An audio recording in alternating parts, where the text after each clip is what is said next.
Bismillahirrahmanirrahim. Assalamualaikum warahmatullahi wabarakatuh. Alhamdulillahirabbil alamin wa bihi nasta'in wa ala umuri dunya waddin wassalatu wassalamu ala sayyidil mursalin wa imamil muttaqin nabiyyina Muhammadin wa ala alihi wa sahbihi wa man tabi'ahu bi ihsanin ila yaumiddin. Allahumma inna nas'aluka ilman nafi'a wa rizqan thayyiba wa amalan mutaqabbala. Rabbana zidna ilma warzuqna fahma waj'alna minas salihin al-khashi'in. Amma ba'du. Bapak Ibu jamaah Masjid Muhajirin rahimakumullah. Alhamdulillah, malam ini kita akan melanjutkan pembahasan kajian makna salat. Dan yang kita bahas pada malam hari ini adalah membahas doa iftitah yang biasa dipakai di kalangan kaum muslimin NU biasanya, ya, yakni doa iftitah yang ada lafadz wajjahtu wajhiya dan seterusnya, ya. Nah, lafadz yang biasanya dibaca, yang biasanya diajarkan oleh guru-guru ngaji, dilanggar di musala, di pondok pesantren dan sebagainya, itu biasanya begini: setelah takbiratul ihram, Allahu Akbar, kemudian doa iftitahnya dibaca Allahu Akbar kabira walhamdulillahi katsira wa subhanallahi bukratan wa asila. Inni wajjahtu wajhiya lilladzi fataras samawati wal arda hanifan musliman wa ma ana minal musyrikin. Inna salati wa nusuki wa mahyaya wa mamati lillahi rabbil alamin la syarika lahu wa bidzalika umirtu wa ana minal muslimin. Biasanya dihentikan di sini. Padahal aslinya masih ada lanjutan itu. Lanjutannya bagaimana?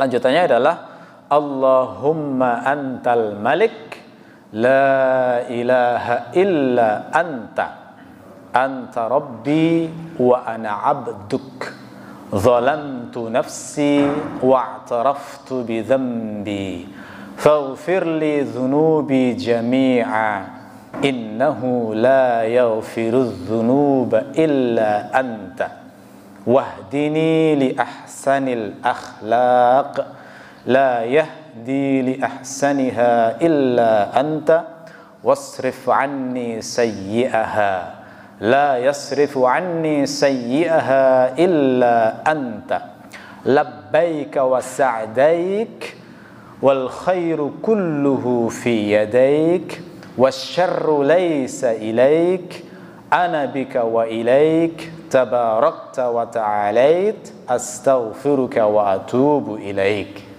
Panjang ya. Ini aslinya kalau dibaca lengkap seperti itu. Aslinya doa iftitahnya yang paling lengkap seperti itu, karena dalilnya memang seperti itu. Tapi biasanya untuk disingkat dipotong sampai wa ana minal muslimin. Dan dalam mazhab Syafi'i memang anjurannya dipotong sampai wa ana minal muslimin jika menjadi imam atau menjadi makmum. Kenapa? Biar nggak panjang-panjang. Ya, karena prinsipnya kalau sholat jamaah itu jangan panjang-panjang. Kenapa? Karena sholat jamaah itu yang ikut macam-macam. Ada yang tua, ada yang lemah, ada ibu-ibu yang harus segera nyusui anak, ada orang yang sedang gopoh, ada anak orang yang macam-macam. Makanya prinsipnya dipercepat. Jadi jangan lama-lama. Kalau mau panjang boleh, tapi pas sendiri ya. Prinsipnya begitu. Mau baca doa iftitah tadi yang paling panjang, terus ditambah setelah Al-Fatihah baca surat Al-Baqarah, monggo, tapi sendiri, bukan saat jamaah. Kalau pas jamaah itu prinsipnya diperpendek. Nah, itu ya. Nah, sekarang kita akan membahas doa iftitah ini apa maknanya. Nah, sebelum masuk ke sana, kita akan memulai dari dalilnya. Kenapa kok dalam mazhab Syafi'i itu memilih doa ini? Gitu ya. Karena doa iftitah sebenarnya variasinya banyak sekali. Banyak sekali variasinya. Kemarin kita sudah membahas doa Allahumma ba'id baini wa baina khataaya dan seterusnya. Sudah kita bahas artinya juga, kita kupas satu kalimat. Nah, sekarang kita membahas doa yang dipilih dalam mazhab Syafi'i yang banyak dipakai di kalangan NU. Apa alasannya kok pakai doa iftitah ini. Kenapa ini yang dikatakan afdal? Yang patut dicatat adalah mazhab Syafi'i itu tidak menolak doa iftitah lain. Jadi meskipun orang bermadzhab Syafi'i terus membaca Allahumma ba'id baini, ya benar karena diakui dalilnya sahih. Mau membaca subhanakallahumma rabbana wa bihamdika boleh, itu termasuk doa iftitah juga. Ya, dan itu tidak masalah, gitu ya.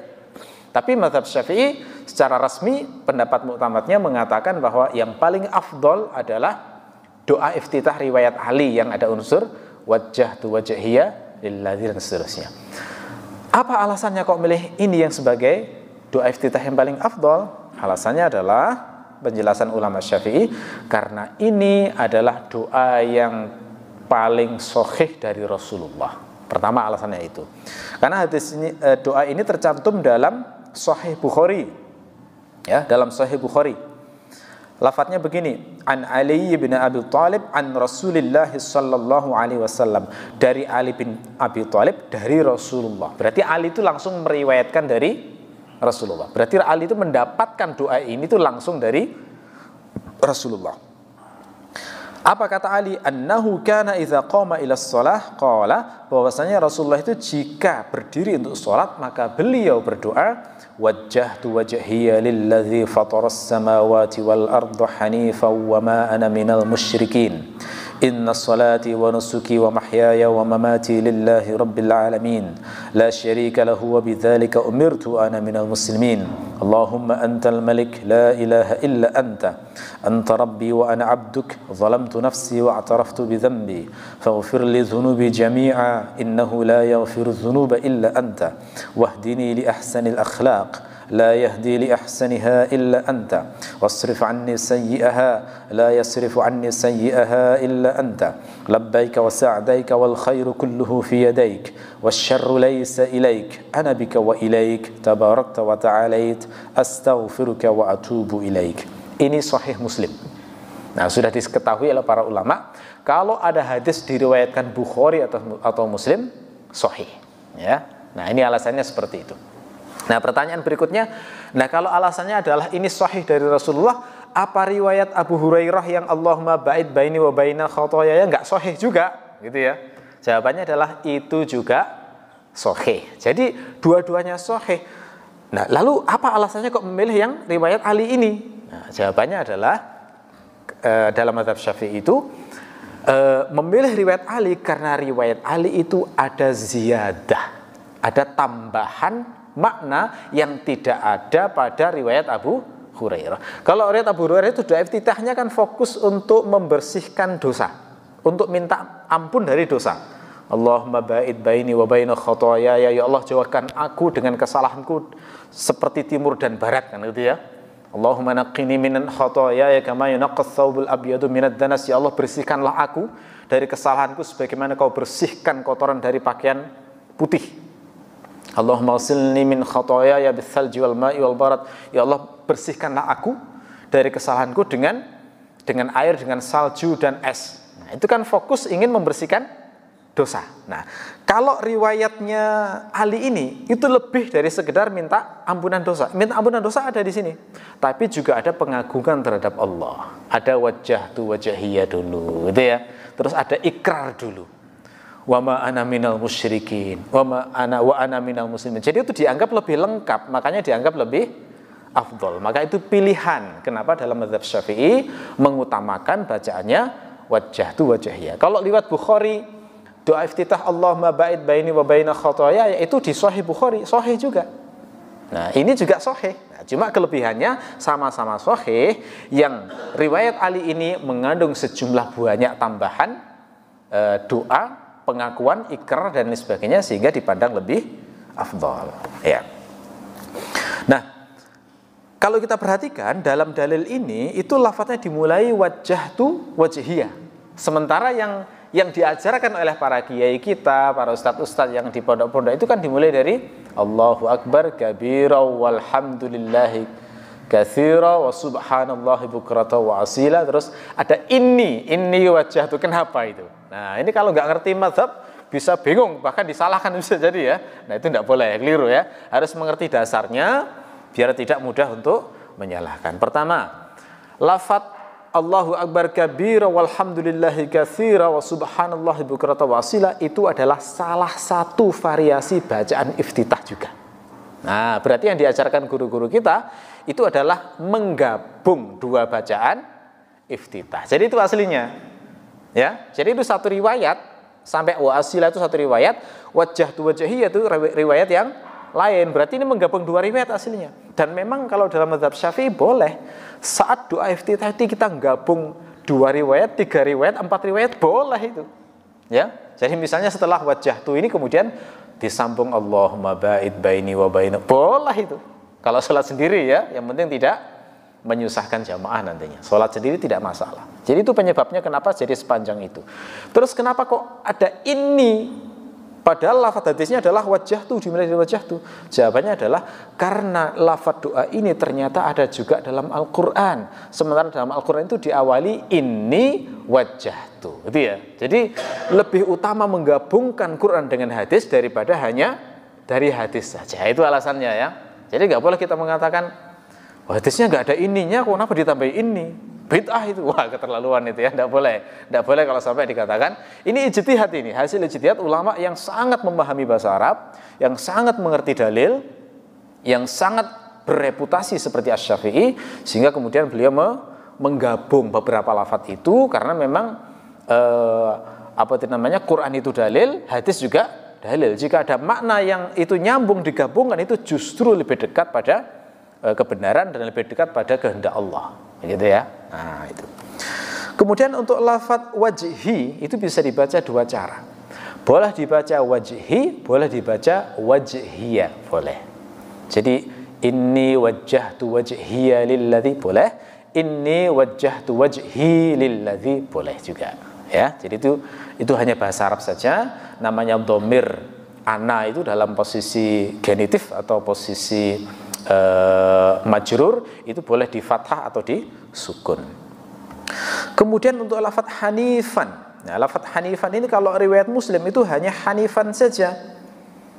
Wajjahtu wajhiya lilladzi fataras samawati wal arda hanifan wa ma ana minal musyrikin. Tidak ada muslimannya.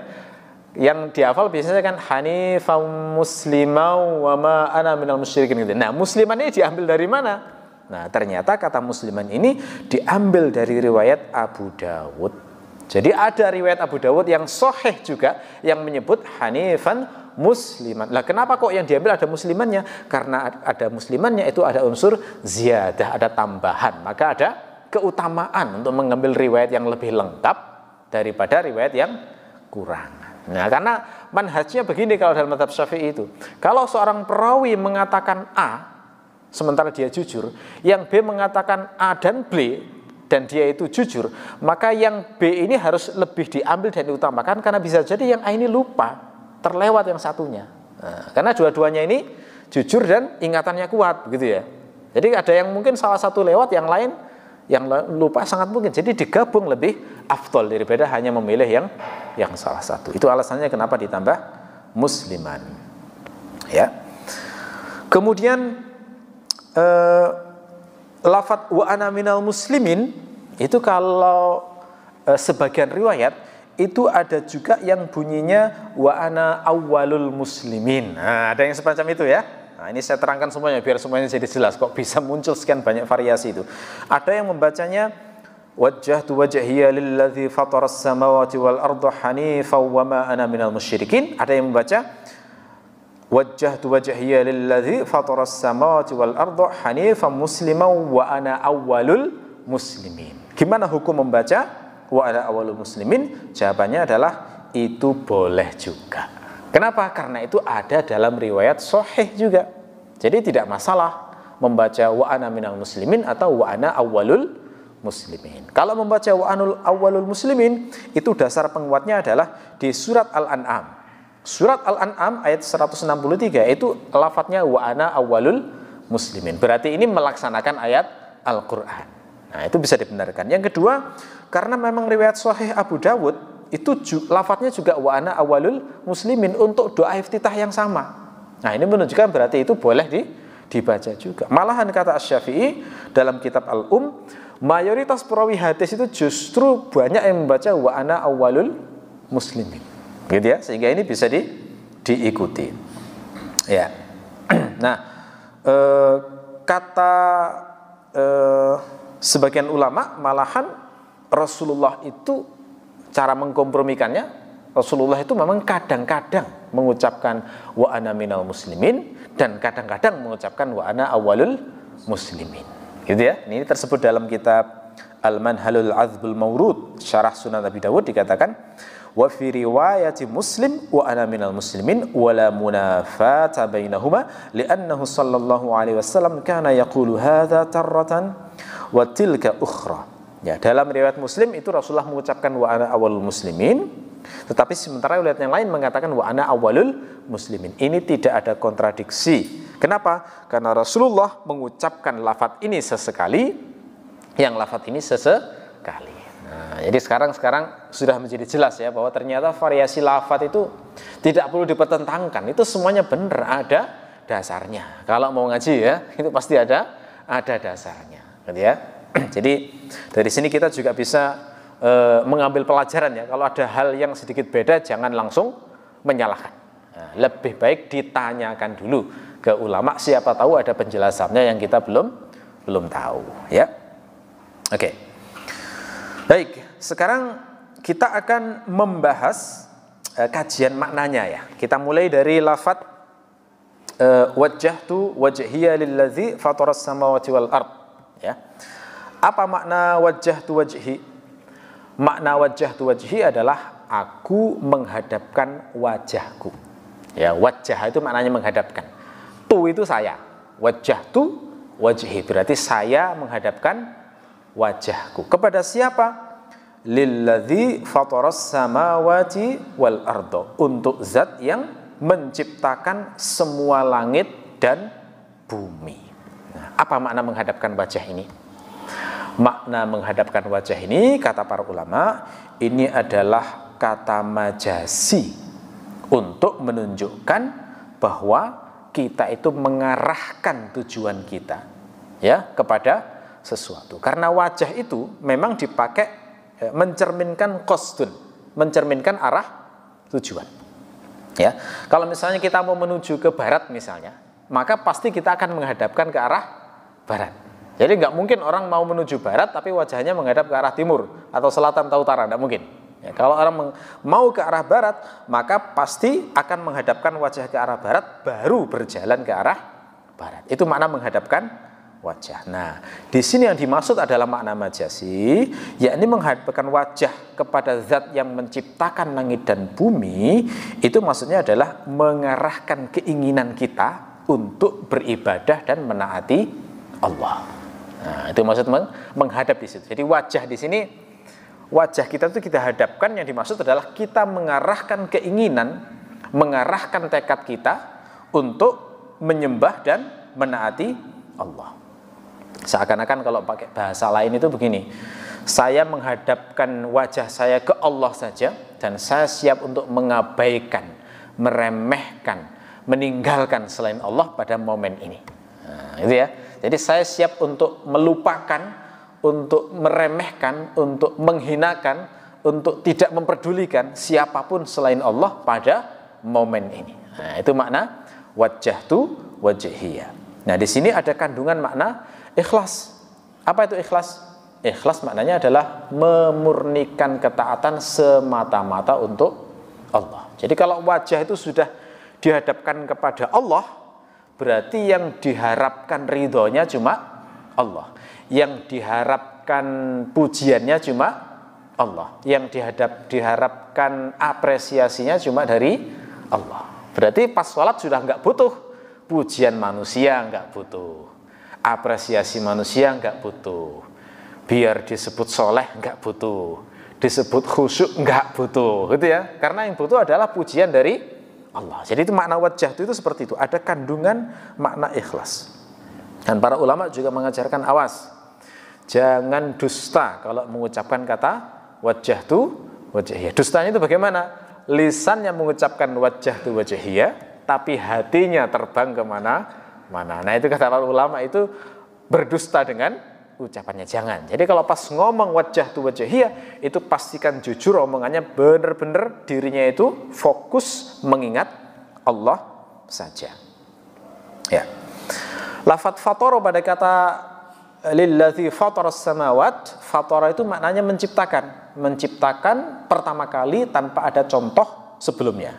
Nah, itu yang membedakan Tuhan dengan makhluk. Kalau makhluk itu menciptakan sesuatu itu pasti dari sesuatu yang sudah ada. Nah, ada contohnya baru ditiru. Manusia buat helikopter, nah, kan niru capung sebenarnya. Manusia buat kamera, itu kan niru cara kerja mata sebenarnya. Ya, manusia buat komputer, itu kan niru cara kerja otak sebenarnya. Jadi membuat sesuatu tapi ada tiruannya. Tapi kalau Allah disebut fatara, itu membuat sesuatu tanpa meniru apapun. Itu maksud dari fatara. Lalu kenapa kok didahulukan samawat sebelum ard?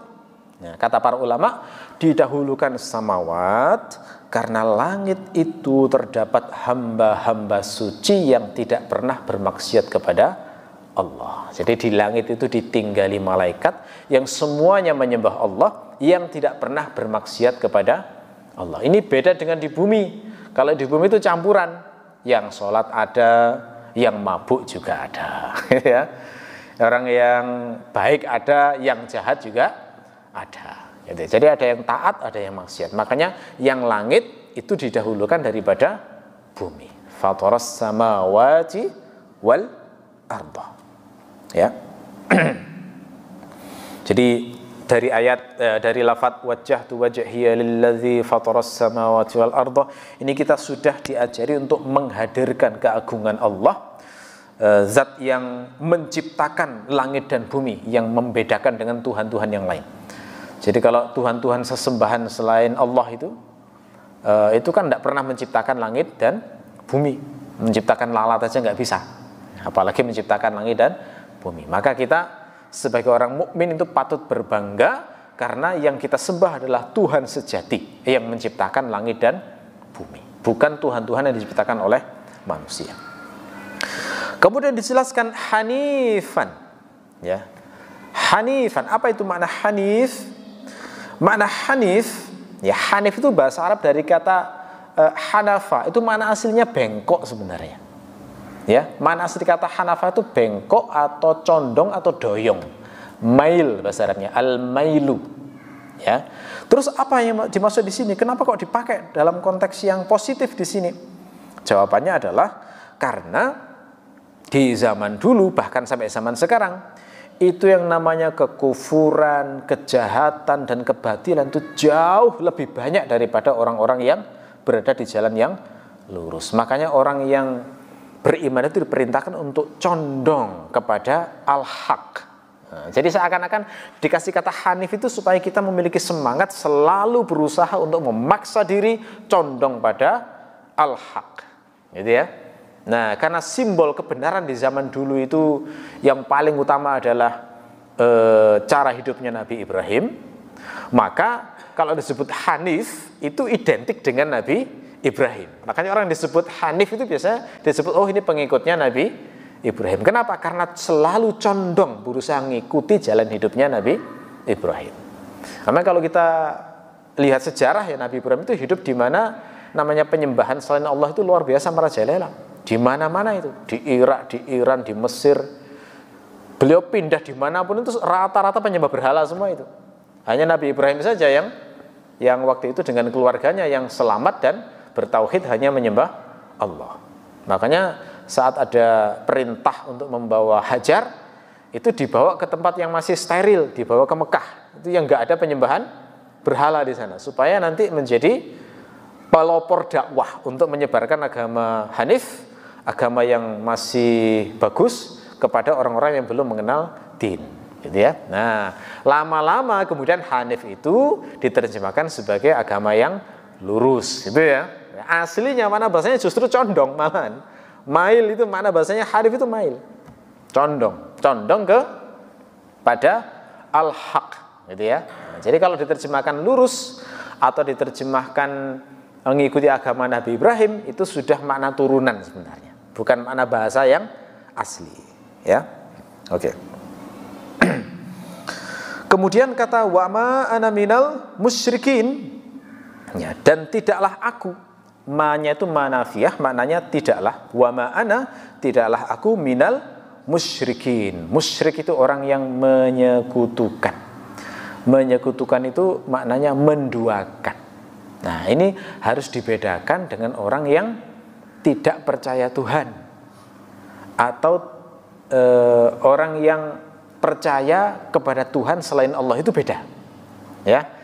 Kalau orang disebut ateis, berarti dia tidak percaya Tuhan. Tapi kalau orang misalnya menyembah sapi, berarti Tuhannya sapi, gitu ya. Tapi kalau disebut orang musyrik, dia berarti percaya Allah. Dia menyembah Allah, berarti disebut musyrik itu. Dia percaya Allah yang menciptakan langit dan bumi, menyembah Allah, tapi juga menyembah selain Allah. Nah, itu kata musyrik itu kayak begitu.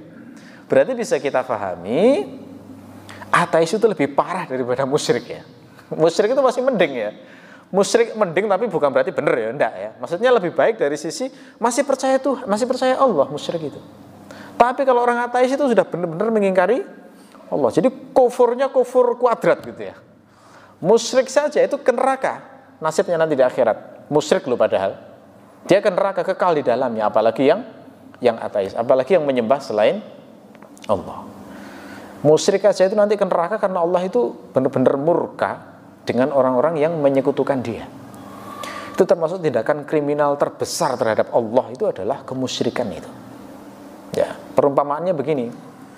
Perumpamaan musyrik itu kayak seperti seorang suami yang memuliakan istri, dikasih berbagai macam fasilitas, disayang, diberi pakaian yang bagus, dikasih belanja yang cukup, dikasih berbagai macam kesenangan, disuruh untuk rekreasi, dikasih uang untuk jajan dan lain sebagainya.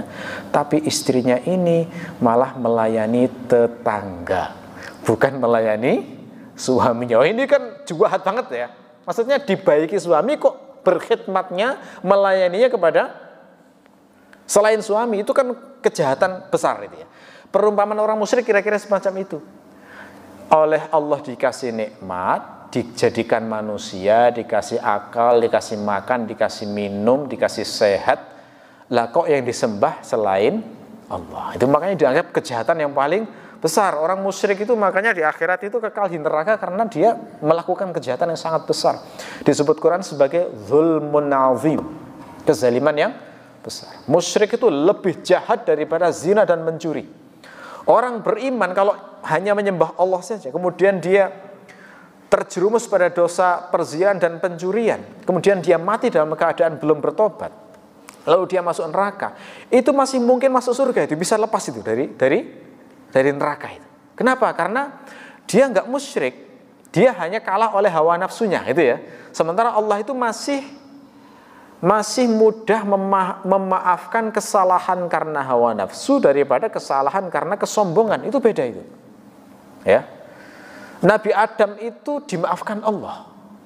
Berbuat salah tapi dimaafkan Allah. Tapi iblis berbuat salah tapi tidak dimaafkan Allah. Itu kan beda perlakuan ya. Coba itu. Iblis itu sama-sama membangkang perintah Allah dengan Nabi Adam, tapi kan beda perlakuannya itu.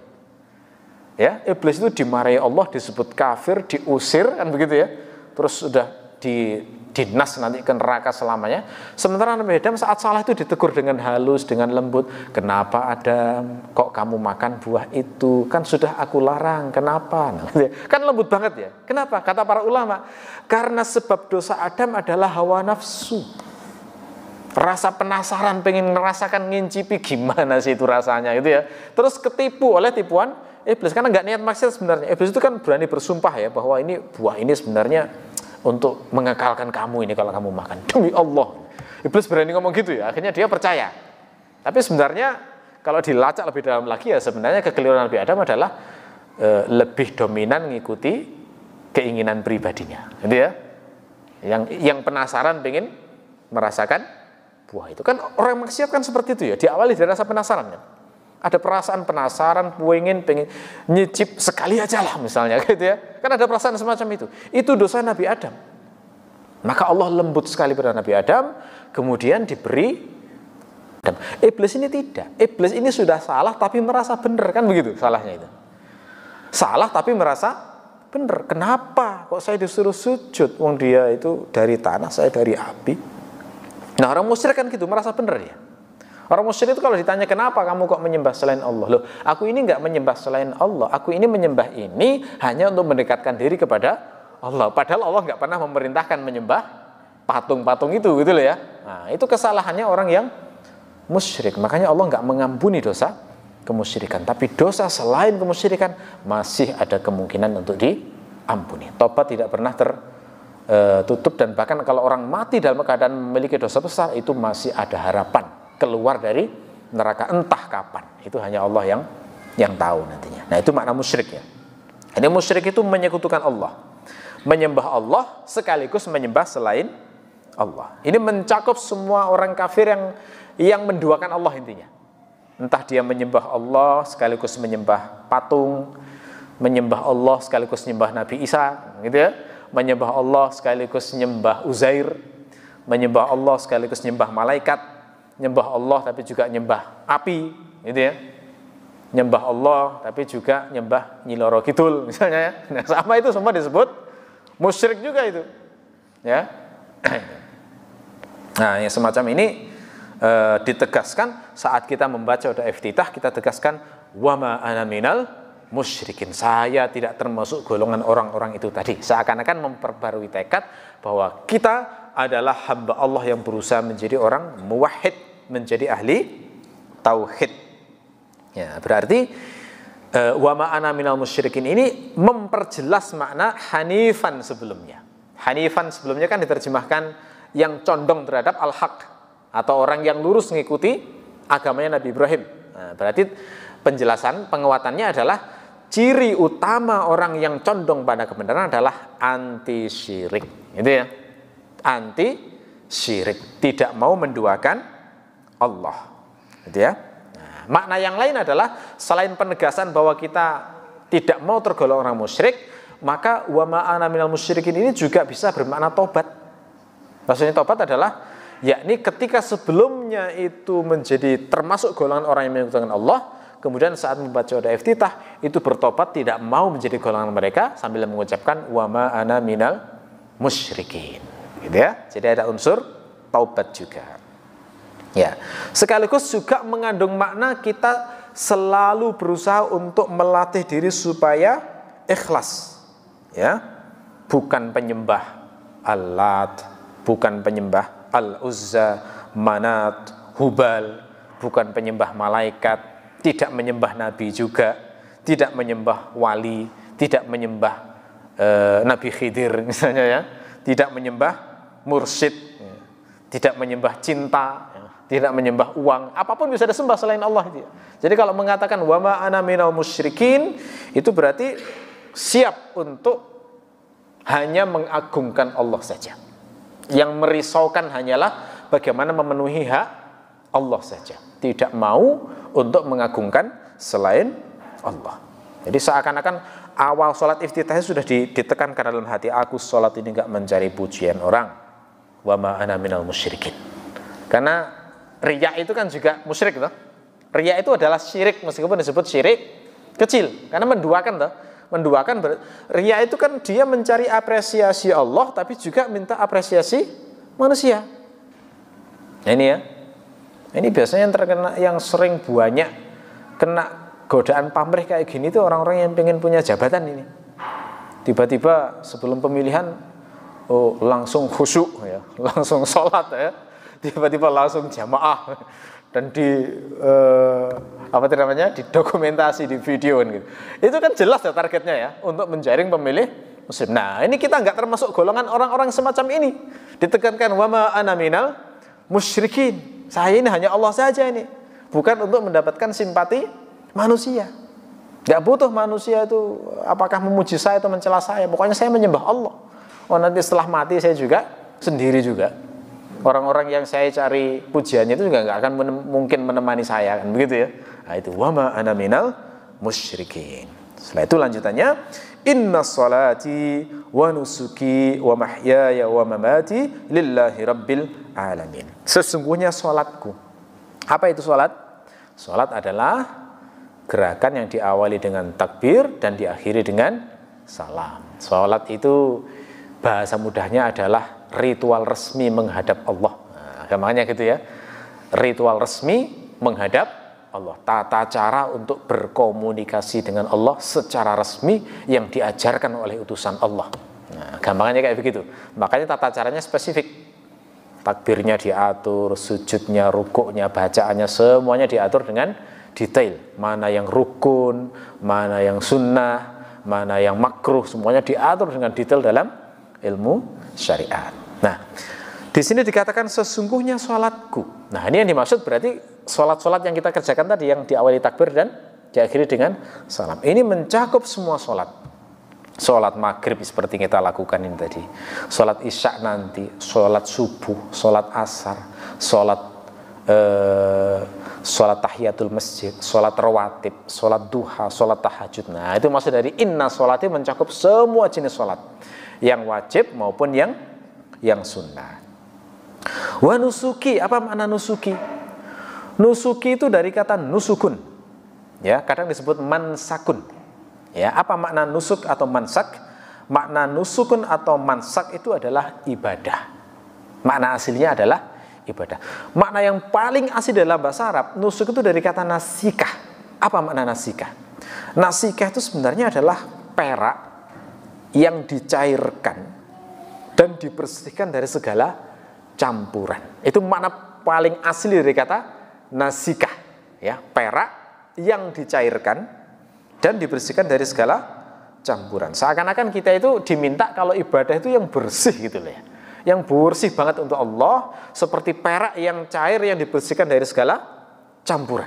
Murni semata-mata karena Allah, tidak ada kecampuran motif-motif selain Allah saja. Gitu ya. Nah, dari sini kemudian dari makna yang asli ini kemudian diturunkan menjadi makna-makna yang lain. Gitu ya. Di antaranya nusuk atau ibadah itu dimaknai rangkaian ibadah dalam haji dan umroh. Nah, itu disebut nusuk atau mansak. Jamaknya manasik. Nah, jangan pernah dengar tau manasik? Manasik haji itu dari mansakun sebenarnya. Mansakun, nusukun maknanya ibadah, rangkaian ibadah. Yang dimaksud dengan nusuk atau mansak atau manasik haji itu adalah cabang-cabang dari ibadah haji dan umroh itu. Misalnya dengan tawaf. Nah, tawaf itu masuk bagian dari mansakun atau nusuk tadi. Ya. Kemudian sa'i itu bagian dari manasik tadi. Kemudian mencukur rambut itu bagian dari manasik. Kalau haji berarti pas apa namanya di Arafah itu wukuf, pas wukuf di Arafah itu bagian dari manasik. Kemudian bermalam di Muzdalifah itu juga manasik. Kemudian bermalam di Mina, itu juga manasik. Kemudian menyembelih dam, menyembelih kurban, menyembelih hadiyun, itu juga bagian dari manasik. Melempar jamrah, mulai dari yang akobah, yang wusta, yang sughra, semuanya itu bagian dari manasik. Nah, jadi mansak atau manasik itu ibadah, gitu ya. Nah, itu makna cabangnya adalah khusus dimaknai rangkaian ibadah pada ibadah haji dan umrah. Lalu kemudian diturunkan lagi menjadi makna yang lain, yakni ibadah yang berupa kurban. Ya, kurban yakni menyembelih kambing atau unta atau domba atau sapi karena Allah. Ya, makanya nusuk ini bisa juga diterjemahkan kurbanku. Boleh itu. Inna sholati wa nusuki, sesungguhnya sholatku, kurbanku. Itu semuanya untuk Allah, itu diingatkan lagi gitu loh ya. Jangan sampai korban biar dipuji oleh masyarakat. Kan masih ada kadang godaan kayak begitu ya. Korban sapi besar ya. Kemudian minta supaya diakui, ngundang wartawan ya. Akhirnya rame gitu ya. Nah, ini kan kadang-kadang masih wah gimana ya, korban yang masih butuh pengakuan ya. Ini perlu ngaji doa iftitah ini ya. Jadi saat membaca inna sholati wa nusuki jadi ingat lagi, oh korbanku untuk Allah sebenarnya. Nggak perlu saya diketahui oleh orang atau diakui ya. Inna sholati wa nusuki wa mahyaya wa mamati. Mahya itu maknanya hidup, hayat, hidupku, wa mamati, dan matiku. Jadi kita ini sudah berikrar yang luar biasa loh dalam doa iftitah ini. Ketika mengatakan sesungguhnya sholatku, kurbanku atau ibadahku, hidupku untuk Allah, itu maknanya berarti apa? Berarti kita menghabiskan hidup ini diniatkan semuanya karena Allah. Berarti harta yang kita dapatkan ya kita pikirkan gimana ini caranya harta saya gunakan supaya Allah ridho. Kan begitu harusnya. Terus kita punya kecerdasan. Gimana ini dikasih cerdas sama Allah, saya gunakan kecerdasan ini untuk menolong agama Allah supaya Allah ridho. Begitu. Saya punya tenaga yang kuat, yang energetik. Gimana saya gunakan tenaga saya ini supaya membuat Allah itu ridho. Saya punya waktu yang banyak. Saya gunakan untuk apa ini waktu ini supaya membuat Allah itu ridho. Itu makna hidupku untuk Allah itu kayak begitu. Hartaku, tenagaku, waktuku, kecerdasanku, semua sumber dayaku, gitu ya, perusahaan-perusahaanku, warung-warungku, rumahku, gitu ya, bahkan pakaianku dan semua termasuk HP-ku, gitu ya. Itu bagaimana caranya membuat Allah ridho. Itu makna mahyaya itu lillahi rabbil alamin, itu seperti itu. Hidupku hanya untuk Allah, termasuk wa mamati. Matiku untuk Allah itu maknanya apa? Siap mati jika dikehendaki Allah itu, siap mati jika Allah menghendaki kita untuk meninggal. Karena mati kita juga untuk Allah. Allah membuat hamba mati itu kan dengan cara yang bermacam-macam. Yang paling umum ya mati sakit, ya di tempat tidur. Nah itu kalau pas menjelang wafat ingat bacaan ini, wah, itu contoh mati karena Allah itu semacam itu. Termasuk juga ketika orang dikasih sakit kemudian wafat, nah, ingat bacaan ini, ingat bahwa mati karena Allah, nah itu juga termasuk jenis itu. Atau orang meninggal kecelakaan misalnya, itu kan kalau menurut hadis, orang meninggal kecelakaan itu adalah termasuk jenis mati syahid. Nah, karena mati syahid itu kan ada 3 macam. Ada syahid dunia akhirat, ada syahid akhirat saja, ada syahid dunia saja. Syahid dunia akhirat itu orang yang perang di jalan Allah kemudian meninggal. Itu syahid dunia akhirat. Berarti syahid dunianya berarti dia itu masuk hukum orang syahid di dunia, nggak perlu dimandikan, nggak perlu disolati, langsung dikubur. Di akhirat dia mendapatkan pahala mati syahid. Itu masih syahid dunia akhirat semacam itu. Pahala mati syahid itu kan luar biasa ya. Masuk surga tanpa hisab, gitu ya. Diampuni seluruh dosanya, beri syafaat kepada saudara-saudara dan sebagainya. Kalau mati syahid akhirat saja, berarti di dunia diperlakukan seperti orang mati biasa. Dimandikan, dikafani, disolati, tapi dapat pahala mati syahid. Nah ini termasuk orang yang mati tertimpa reruntuhan, mati tenggelam, mati sakit perut, mati kena wabah, termasuk mati kecelakaan. Insya Allah itu termasuk jenis mati syahid akhirat. Kalau mati syahid dunia itu berarti orang itu mati syahid tetapi dia nggak dapat pahala. Jadi dia perang di jalan Allah tapi niatnya biar disebut pemberani misalnya. Nah kayak gini berarti di dunia seolah-olah mati syahid tapi di akhirat nggak dapat apa-apa. Itu maksud mati syahid dunia saja, gitu ya. Oke, nah jadi sekali lagi inna sholati wa nusuki wa mahyaya wa mamati lillahi rabbil alamin, ini penegasan ikrar. Sholatku, ibadahku, kurbanku, hidupku, matiku, semuanya untuk Allah. Jadi jangan sampai keliru, jangan sampai berkorban kepada selain Allah. Ya. Berkorban demi cinta itu salah juga ya. Ngapain tuh bela cinta itu? Enggak akan bela kita setelah mati itu cinta itu ya. Itu hanya dapat pujian di dunia tapi di akhirat enggak dapat apa-apa. Itu dramatisasi dari kaum yang enggak mengenal Allah dan Rasulnya itu ya. Jadi semacam itu keliru. Ya. Oke. La syarika lahu wa bidzalika umirtu wa ana minal muslimin. Tidak ada sekutu bagi Allah dan seperti itulah aku diperintahkan dan aku termasuk orang-orang yang muslim. Jadi menegaskan lagi bahwa Allah satu-satunya kita sembah, tidak ada sekutu baginya, tidak layak kita menyembah selain Allah. Wa bidzalika umirtu, dan seperti itulah aku diperintahkan.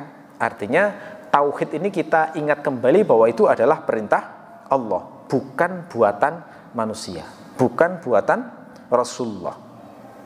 Ya. Nah, ini sekaligus menjadi pelajaran penting bagi kita bahwa apapun yang kita lakukan itu dasarnya harus perintah Allah. Sekecil apapun loh ya, itu harus kita pastikan atas perintah Allah. Ya. Kenapa kita kok mengucapkan alhamdulillah setelah makan misalnya. Wah, itu ada dasarnya itu. Setelah makan atau minum, kata Nabi, Allah itu ridho kalau seorang hambanya itu setelah makan minum kemudian mengucapkan alhamdulillah. Nah, mengucapkan alhamdulillah pun juga atas dasar perintah Allah. Termasuk berbakti pada orang tua pun itu bukan karena pertimbangan akal, enggak, karena Allah memerintahkan kita untuk berbakti. Nah, kalau semacam ini akhirnya bisa menerima seluruh syariat walaupun itu sesuai akal ataupun seperti belum bisa diterima akal. Kalau sudah jelas itu perintah Allah maka dilaksanakan. Agama itu kan intinya taat ya, walaupun tidak masuk akal. Kayak kita mencium Hajar Aswad itu logikanya apa itu? Enggak ada logikanya itu ya. Tapi karena Rasulullah melakukannya ya kita lakukan. Kenapa kok ngiteri Ka'bah 7 kali? Kok enggak 8, 9, 12? Itu kan enggak bisa dilogika itu. Tapi karena Rasulullah mengajarkan semacam itu kita laksanakan. Kenapa kok ngumpul di Arafah? Kok enggak di Stadion Gajayana aja misalnya ya? Kenapa misalnya? Nah, itu kan karena Rasulullah yang memerintahkan di situ. Maka kita ikuti. Nah, itulah. Jadi agama itu konsepnya memang taat walaupun enggak tahu logikanya. Agama itu ada yang bisa dijelaskan secara akal, ada yang nggak bisa dijelaskan. Tapi selama jelas perintah Allah, kita laksanakan. Gitu ya. Kalau perintah taat pada orang tua, berbakti itu masuk akal. Kenapa? Karena orang tua itu baik pada kita. Gitu ya. Yang menghidup, yang membesarkan kita, yang banyak jasanya, ya hitung-hitung balas jasa itu masuk akal itu. Ya. Tapi kalau yang sudah urusan-urusan ibadah itu banyak yang kadang belum bisa masuk ke akal, tapi jelas perintah Allah. Nah, itu kita wajib untuk menaatinya. Wa bidzalika umirtu wa ana minal muslimin, dan saya termasuk orang-orang muslim. Maksudnya menegaskan bahwa kita ikut din yang dibawa Nabi Muhammad. Ya, harus menegaskan itu. Pokoknya saya ngikuti din yang dibawa Nabi Muhammad. Saya nggak ngikuti din yang diciptakan oleh orang-orang yang ngaku ketemu Nabi Khidir misalnya. Wah, itu kan ada itu orang yang ngaku ketemu Nabi Khidir terus buat aturan-aturan sendiri, buat agama sendiri, membuat syariat-syariat sendiri. Ditegaskan wa ana minal muslimin. Ya, aliran-aliran sesat itu kan buat aturan sendiri sebenarnya intinya. Nah, itu sudah keluar dari ngikuti ajaran Nabi Muhammad. Rasulullah itu mengajarkan yang harta yang wajib ditarik itu yang namanya zakat. Terus kalau ada kelompok yang mewajibkan harus diambil 10%, harus diambil sekian persen. Kalau dosa sekian nebusnya bayar sekian juta. Wah, itu buat agama-agama sendiri itu ya. Kenapa? Karena mewajibkan sesuatu yang nggak pernah diperintahkan Allah dan Rasulnya. Maka tegaskan wa ana minal muslimin. Aku ini pengikutnya Nabi Muhammad, bukan pengikutnya orang-orang yang menyesatkan seperti itu. Ya. Kalau misalnya yang dibaca adalah wa ana awwalul muslimin, nah itu kalau Rasulullah jelas ya maknanya, karena Rasulullah orang pertama muslim di kalangan umat Islam. Tapi kalau kita yang dimaksud wa ana awwalul muslimin, andaikan kita yang baca begitu, maka maknanya adalah kita bertekad untuk menjadi orang yang paling cepat untuk mengikuti perintah Allah. Karena makna aslama itu adalah taat, tunduk, patuh, pasrah, menerima kehendak Allah. Jadi wa ana awwalul muslimin seakan-akan saya ini cepat-cepat duluan ya Allah untuk menjadi orang yang paling cepat melaksanakan perintah-Mu. Itu maksud wa ana awwalul muslimin. Gitu ya. Baik, karena sudah masuk waktu Isya, barangkali kajian kita untuk malam hari ini cukup sampai di sini. Mungkin sebelum diakhiri ada yang mau tanya 1-2, monggo kalau ada. Mau ya, mudah-mudahan bermanfaat. Kita akhiri subhanakallahumma wa bihamdika asyhadu an la ilaha illa anta astaghfiruka wa atubu ilaik. Wassalamualaikum warahmatullahi wabarakatuh.